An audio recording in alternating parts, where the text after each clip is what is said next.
Hello guys, thanks to tune to my channel. My name is Parul. आज के इस video में मैं आप लोग के साथ डिस्कस करने वाली हूँ कि डे 13 और डे 14 पे मैंने क्या क्या लिया था wild time fit tuber diet plan, और इसके साथ ही मैं आप लोग के साथ डिस्कस करूँगी अपने वीक 2 का वेट अपडेट भी। तो पहले बात कर लेते हैं डे 13 की। डे 13 पे भी सबसे पहले मैंने अपनी मॉर्निंग ड्रिंक ली थी, और मैंने अपनी मॉर्निंग ड्रिंक 6:15 के अराउंड ली थी, जिसमें मैंने कॉपर चार्ज वाटर लिया था।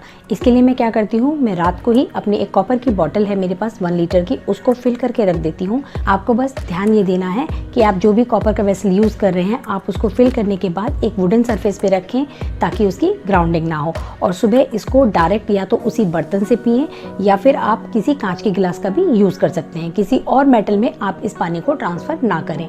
और बेटर ये है कि आप मॉर्निंग में जितना पानी पी सकते हैं आप उतना ले लें, लेकिन मेरे से ज़्यादा पानी नहीं पिया जाता है, तो मेरा जो रेस्ट वाटर होता है मैं उसको बाद में धीरे धीरे कंज्यूम करती रहती हूँ। लेकिन मैं फिर नेक्स्ट डे के लिए उसको रिफ़िल करती हूँ। सेम डे में मैं 1 लीटर से ज़्यादा कॉपर चार्ज वाटर नहीं लेती हूँ, और आपको ये पानी मॉर्निंग में उठते ही लेना है बिफोर ब्रशिंग योर टीथ। फिर इसके बाद जो मेरी नेक्स्ट मील होती है, जो कि मेरी फर्स्ट मील होती है, जिसमें मैं हमेशा एक बनाना लेती हूँ।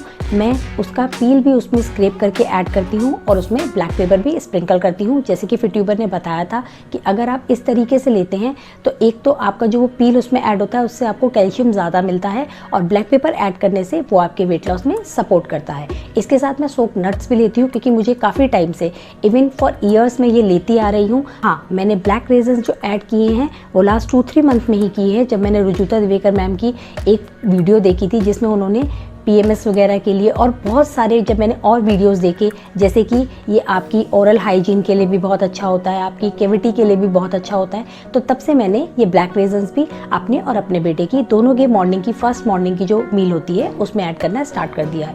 मैं इन दोनों को रात को ही सोक करके रख देती हूँ। मैं अप्रॉक्सीमेट 5 to 6 ब्लैक रेजन्स लेती हूँ, और इसके साथ में 5 सोक आलमंड्स लेती हूँ। डे 13 पे मैंने अपना ब्रेकफास्ट 9:30 के अराउंड किया था, जिसमें मैंने 6 एप्पल लिए थे। क्योंकि मेरे पास होममेड ग्रीन चटनी नहीं थी तो मैंने इनको ऐसे ही खाया था। मैंने इसके साथ कोई भी बाजार की केचप या सॉस नहीं ली थी। फिर as a morning snack 11 o'clock के अराउंड मैंने अपनी मॉर्निंग टी ली थी, जिसमें मैं ½ टीस्पून शुगर भी ऐड करती हूँ। इसके बाद मैंने अपना लंच लिया था। डे 13 पे मैंने अपना लंच 1:30 के अराउंड लिया था, और उस दिन मैंने, जैसे कि मैंने लास्ट वीक भी डिसाइड किया था कि मैं जो अपनी चीट मील है वो मैं उसको डिनर में ना लेकर लंच टाइमिंग में लूँगी, ताकि अगर वो थोड़ा हैवी भी हो डाइजेशन के लिए भी तो वो अच्छे से डाइजेस्ट हो जाए। क्योंकि डिनर करने के बाद आपके पास इतना टाइम नहीं होता है, और उस टाइम आपका जो डाइजेशन होता है वो ऑलरेडी काफ़ी स्लो हो जाता है, तो इसीलिए आपको रात में प्रीफर नहीं करना चाहिए हैवी मील लेना। तो मैं भी ये पूरी ट्राई करूँगी कि आगे मैं ये डाइट फॉलो करूँ या ना करूँ, मैं अपनी चीट मील को आफ्टरनून में ही लूँ। तो उस दिन मैंने जो चीट मील ली थी वो मैंने घर में ही बनाई थी, और वो थी पाव भाजी। हम ऐसा वंस इन अ वाइल कर सकते हैं कि अगर हमारा चीट मील लेने का मन है और उसमें बहुत ज़्यादा एफर्ट नहीं लग रहे हैं, तो हम उसको घर पे ही प्रिपेयर करें। एक तो वो आपके हिसाब से बनती है, बहुत ही ज़्यादा हाइजीन होती है, एंड द सेकेंड थिंग कि आपको ये पता होता है कि आप क्या खा रहे हैं। जैसे कि अगर पाव भाजी की बात करें तो आपको नहीं पता होता कि बाहर वाली वेजिटेबल जो होती हैं वो उन्होंने फ्रेश यूज़ करी हैं या नहीं करी हैं, या फिर आपको जो पाव भाजी आज सर्व हुई है वो आज की ही फ्रेश बनी हुई है या नहीं है। तो मैंने उस दिन जब पाव भाजी बनाई थी तो मैंने क्या किया था, वैसे भी मैं नॉर्मली ऐसा ही करती हूँ, मैं उसको बहुत कम ऑयल में प्रिपेयर करती हूँ, क्योंकि मेरे घर में बहुत ही ज़्यादा ऑयली चीज़ें वैसे भी कोई पसंद नहीं करता है। बाद में एज अ रिक्वायरमेंट या फिर टेस्ट के अकॉर्डिंगली मैं उसमें बटर ऐड कर देती हूँ। मैंने अपनी पाव भाजी में बटर ऐड किया था, बट बहुत ज़्यादा ऐड नहीं किया था। मैंने हार्डली 1 छोटा सा क्यूब ऐड किया था, और इसके साथ ही मैंने 2 पाव भी लिए थे। बट उस दिन मैं अपने पाव का ऑप्शन जो है वो बहुत ज़्यादा हेल्दी नहीं रख पाई थी। मैंने कोशिश की थी कि मुझे आटे वाले या फिर होल व्हीट वाले जो पाव आते हैं वो मिल जाए, लेकिन वो उस दिन आउट ऑफ स्टॉक थे, तो मुझे मैदे वाले ही पाव यूज़ करने पड़े। लेकिन भाजी क्योंकि घर की बनी हुई थी और वो बहुत ही ज़्यादा फ्रेश वेजिटेबल से बनी हुई थी, इसीलिए वो एब्सोल्युटली हेल्दी थी। फिर अपनी पाव भाजी लेने के बाद 2 o'clock के अराउंड मैंने 1 ग्लास छाछ ली थी। मेरा उस वक्त कोल्ड ड्रिंक पीने का मन कर रहा था, लेकिन मैंने उसको छाछ से रिप्लेस कर दिया था। लंच में पाव भाजी और उसके बाद छाछ पीने के बाद मुझे इवनिंग में बिल्कुल भूख नहीं लग रही थी, तो मैंने उस दिन अपना जो इवनिंग स्नैक है वो स्किप कर दिया था। मैंने डायरेक्ट अपना डिनर लिया था, और मुझे डिनर में भी इतनी ज़्यादा भूख नहीं थी, तो मैंने वो थोड़ा सा लेट लिया था 7:45 के अराउंड, जिसमें मैंने दिन की बची हुई भाजी ली थी और उसके साथ एक बीटरूट की रोटी ली थी। फिर अपना डिनर करने के बाद मुझे रात में भी भूख नहीं थी, इसीलिए मैंने उस दिन मिल्क फिर से नहीं लिया था। मैंने उस दिन अपने बेड टाइम ड्रिंक में कैमोमाइल टी ली थी।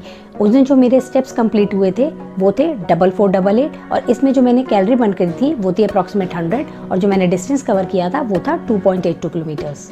तो अब बात कर लेते हैं डे 14 की। डे 14 पे क्योंकि वो संडे था तो मैं मॉर्निंग में लेट उठी थी, इसीलिए जो मेरी मॉर्निंग ड्रिंक है वो मैंने 8:15 के अराउंड ली थी, जिसमें मैंने कॉपर चार्ज वाटर ही लिया था। फिर इसके बाद मैंने अपनी जो फर्स्ट मील है वो भी काफ़ी लेट ही ली थी, 8:50 के अराउंड। लेकिन मुझे लेट उठने की वजह से बिल्कुल भूख नहीं लग रही थी, इसीलिए मैंने जो अपनी फर्स्ट मील है उसमें से बनाना स्किप कर दिया था। मैंने सिर्फ अपने सोक्ड नट्स लिए थे, यानी कि 5 सोक्ड आलमंड्स और उसके साथ 5 to 6 सोक्ड ब्लैक रेजन्स ली थी। इसके बाद मेरा ब्रेकफास्ट भी काफ़ी लेट हो गया था उस दिन। मैंने 11 o'clock के अराउंड किया था, जिसमें मैंने ब्रेड ऑमलेट खाया था। मैंने अपने ऑमलेट के साथ 2 ब्रेड स्लाइसेस ली थी। मैंने होल व्हीट की ब्रेड स्लाइस ली थी, जिसको मैंने थोड़ा सा देसी घी लगा के तवे पे अच्छे से सेक लिया था। लेकिन उस दिन भी मेरे पास जो घर की बनी हुई ग्रीन चटनी है वो अवेलेबल नहीं थी, लेकिन मैंने बाजार की कोई भी केचप या सॉस नहीं ली थी। अगर मेरे पास घर की बनी हुई चटनी नहीं होती है तो मैं यूजली ये जो केचप्स या सॉसेज होती है इनको अवॉइड ही करती हूँ अब, और अब मुझे इसकी आदत भी हो गई है। क्योंकि उस दिन जो मेरा ब्रेकफास्ट है वो मैंने काफ़ी लेट लिया था अपने मॉर्निंग स्नैक के टाइम पे, इसीलिए मैंने इसके बाद ही यानी कि 11:30 के अराउंड अपनी जो मॉर्निंग टी है उसको ले लिया था। लेकिन मैंने उसमें हाफ कप ऑफ टी ही ली थी। इसके बाद मैंने अपना लंच जो है वो थोड़ा टाइम से कर लिया था 1:20 के अराउंड, क्योंकि इस दिन मॉर्निंग से ही सब कुछ लेट चल रहा था, इसीलिए मेरा लंच भी जो है वो लेट हो गया था। उस दिन मैंने अपना लंच 2:15 के अराउंड लिया था और उस दिन मैंने अपने लंच में थोड़ी सी मटर मशरूम की सब्जी ली थी, इसके साथ थोड़ी सी सॉटेड वेजिटेबल भी ली थी और एज अ सैलेड मैंने थोड़ा सा क्यूकम्बर लिया था। लेकिन उस दिन मैंने अपने उसमें छाछ इंक्लूड नहीं की थी, क्योंकि उस दिन मेरा थोड़ा सा दही खाने का मन कर रहा था, इसीलिए मैंने उसमें हाफ कटोरी दही ली थी, जिसके साथ मैंने 2 बीटरूट की रोटी ली थी। डे 14 पे मैंने एज अ इवनिंग स्नैक फिर से कॉफ़ी ली थी, जिसमें मैंने 3/4 मग कॉफ़ी ली थी और इसके साथ मैंने घर की बनी हुई मट्ठी भी ली थी। डे 14 पे मैंने अपना डिनर 7:20 के अराउंड किया था, जिसमें मैंने थोड़ी सी आलू पालक की सब्जी के साथ बीटरूट की रोटी ली थी और इसके साथ मैंने थोड़ा सा घर का बना हुआ मिर्च का अचार भी लिया था। उस दिन संडे होने की वजह से जो मेरे स्टेप्स थे वो बहुत ही कम हुए थे। मैंने जो स्टेप्स उस दिन कंप्लीट किए थे वो 2000 से भी कम थे, तो इसीलिए जो कैलोरी लाइन थी वो भी सिर्फ 53 कैलोरीज थी। तो अब बात कर लेते हैं वेट अपडेट की। डे 15 की मॉर्निंग यानी कि 2 वीक्स के बाद, इस डाइट को फॉलो करने के 2 वीक्स के बाद जो मैंने अपना वेट चेक किया था तो वो आया था 62.6 kg, जबकि जब मैंने पीरियड्स में अपना वेट चेक किया था मंडे को फर्स्ट डे पे तो मेरा वेट आया था 63 kg। मैंने ये देखा भी है और मैंने ये फील भी किया है कि मैं जब अपने जो मिल्क प्रोडक्ट है उनकी क्वांटिटी थोड़ा सा बढ़ा देती हूँ, जैसे कि मैं अगर दूध लेना या फिर मैं पनीर लेना ज़्यादा स्टार्ट कर देती हूँ तो मैं वेट गेन कर लेती हूँ। पहले डे 1 पर जब मैंने वेट चेक किया था तो मुझे ये लगा था, क्योंकि वो मेरा फर्स्ट डे था तो इसीलिए शायद मेरा वेट गेन हुआ है, क्योंकि उस ड्यूरेशन में मेरा वेट काफ़ी बढ़ जाता है। लेकिन जब डे 15 पे मैंने अपना वेट चेक किया तो वो भी मुझे काफ़ी बढ़ा हुआ लगा कंपेरेटिवली जो मैंने बाकी दिनों में अपना वेट चेक किया था। हाँ, वेट वेरी करता रहता है और मेरा वेट तो 500 to 600 ग्राम भी कई बार वेरी कर जाता है, बट ये भी है कि मैंने उस डाइट को एग्जैक्टली फॉलो नहीं किया है। मैंने जो वीडियो देखी थी उसमें जैसे कि मैंने कई बार आप लोगों को बोला है कि उन्होंने इसमें चाय इंक्लूड नहीं की थी, लेकिन मैंने की है। हाँ, उन्होंने ऐसा कुछ बीटरूट की रोटी या फिर ये सब चीज़ें भी नहीं इंक्लूड की और उन्होंने एक बेसिक बताया था कि आपको कब कैसे क्या लेना चाहिए। जैसे कि उन्होंने कुछ और वीडियोस में भी कुछ बेसिक बताया हुआ है कि आपको ऐसा नहीं लेना चाहिए, जैसे कि हमें रात को जो है वो कोई भी रॉ वेजिटेबल नहीं खानी चाहिए, इसीलिए मैं रात को भी सैलड अवॉइड करती हूँ। हाँ, बहुत ज़्यादा कभी कभी मन होता है तो मैं पहले लेती थी, लेकिन इस डाइट में मैंने वो रात में कंज्यूम नहीं की थी। लेकिन जो रात में मिल्क लेने की बात है वो मुझे बहुत ज़्यादा नहीं सूट कर रहा था, क्योंकि मुझे उसकी वजह से काफ़ी ज़्यादा मॉर्निंग में फ्रेशन अप होने में प्रॉब्लम हो रही थी। और हर हेल्दी चीज़ हर किसी को सूट करे ये ज़रूरी भी नहीं है। मेरे को शुरू से ही जो मिल्क है वो लेने की आदत नहीं है, इसीलिए मैं जब कोई भी मिल्क प्रोडक्ट की जो क्वांटिटी है उसको बढ़ा देती हूँ, भले वो दही हो, पनीर हो या फिर चाहे कॉफ़ी की फॉर्म में ही मिल्क क्यों ना हो, वो मेरे को वेट गेन भी देता है और साथ ही साथ ब्लोटिंग भी देता है।